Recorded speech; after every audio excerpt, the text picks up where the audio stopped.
Portrait of John Smith, a Chippewa man said to be 137 years old according to the caption. His face is deeply lined by time, with a penetrating gaze.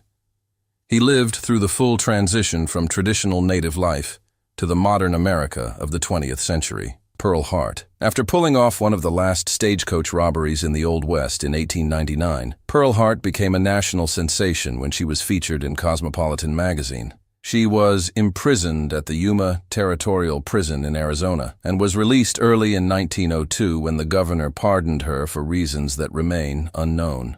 In front of the saloon, a man on horseback poses while others stand on the porch. The signs advertise Judge Roy Bean's courtroom, Justice of the Peace, Law, west of the Pecos, where he held trials, collected fines, and even staged boxing matches right inside the bar. 3 riders on the open prairie. 2 mounted men stretch a rope around a young buffalo, while the third watches from the side, with mountains in the distance. This photo was taken by John Grabble around 1890 in Dakota Territory. By then, the buffalo had been nearly exterminated, from roughly 30 million down to fewer than 1,000. Cowboys began capturing live calves, just as shown here, to build protected herds on private ranches. It was the beginning of the effort to save a species that had almost disappeared. A sandstorm sweeps toward a small prairie town, with its windmill and houses in the foreground. Photographed in Midland, Texas, in 1894, one of the earliest images of a sandstorm that could swallow entire villages in minutes. A professional hunter poses with crossed rifles resting on massive deer antlers and revolvers hanging nearby. These over-the-top trophies were staged in studios to sell as postcards and impress audiences back east. Men play cards at a crowded saloon table. The game was faro, the Old West favorite, where the house almost always won, and one bad bet could end in a shootout.